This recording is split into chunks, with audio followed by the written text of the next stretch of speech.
15 साल के नाबालिग बेटे ने प्यार और प्रॉपर्टी के लालच में अपने मां और बाप दोनों को खौफनाक ढंग से कत्ल कर दिया।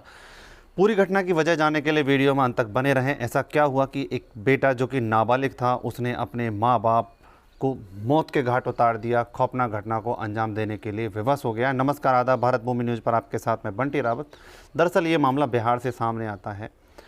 बिहार में रहने वाला एक लड़का जिसकी उम्र महज 15 साल होती है, जिसका नाम सुनील होता है, जो कि एक स्कूल में अभी अपनी पढ़ाई कर रहा होता है। उसका जो पिता होता है वो प्रॉपर्टी डीलरी का काम करता है। पैसे की कोई कमी घर में नहीं होती है। वह चाहता है कि उसका बेटा अच्छे ढंग से पढ़ लिख कर एक अच्छी नौकरी तलाश करे, जिससे कि उसका नाम समाज में रोशन हो सके। उसी की मां, जिसका नाम सविता होता है, वह उस लड़के का ट्यूशन लगवाने के लिए एक शिक्षिका को नियुक्त कर देती है, जिसका नाम रीमा होता है। रीमा ट्यूशन देने के साथ साथ उस बच्चे को योगा सिखाने का काम भी करती है। उसका उनके घर पर सुबह शाम आना होता है।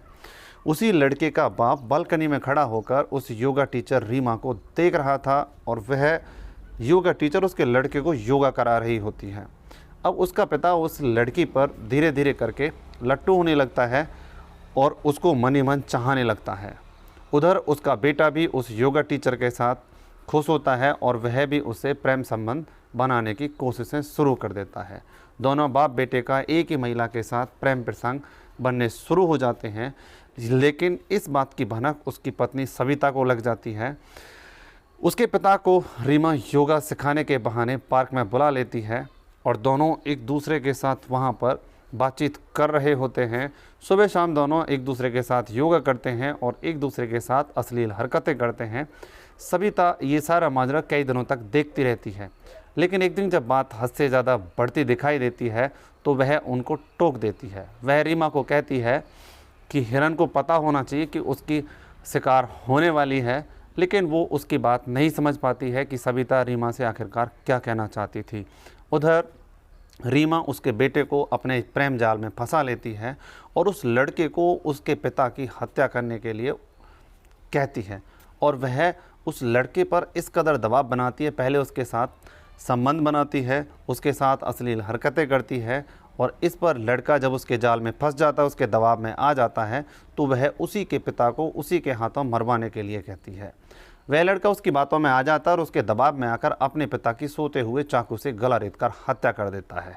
ऐसा करते हुए उसकी मां सविता उस लड़के को देख लेती है।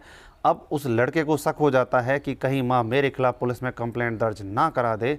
वह उस योगा टीचर को फ़ोन करता है और अपनी मां को एक कमरे में बंद कर उसके हाथ पैर बांधकर उसकी भी निर्मम हत्या कर देता है।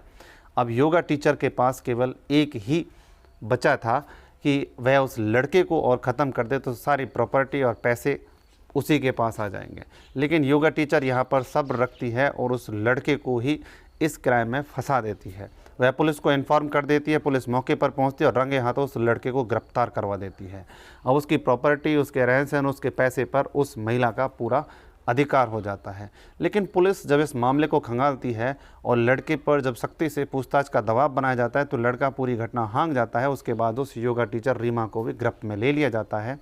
इस तरह की घटनाएं समाज में जब सामने आती हैं तो हम भी सोचने पर मजबूर हो जाते हैं कि आखिरकार भरोसा करें तो किस पर करें, क्योंकि इस तरह की अनहोनी घटनाएं किसी भी मानसिक दबाव या किसी प्रेम प्रसंग के चलते अक्सर घटित होती दिखाई देती हैं। आए दिन सोशल मीडिया में ऐसी घटनाएं सामने आती हैं। इस तरह की घटना को सुनाने के पीछे किसी की भावनाओं को ठेस पहुंचाने का कोई उद्देश्य नहीं है। केवल आपको सतर्क सावधान करने का है कि कोई भी कदम उठाने से पहले उसके बारे में गंभीरता से विचार करें, निगरानी जरूर रखें, जिससे इस तरह की आपराधिक घटना की शिकार होने से आप बच जाएं। फिर मिलते हैं इसी तरह की किसी और सच्ची घटना के साथ। तब तक के लिए जय हिंद, जय भारत।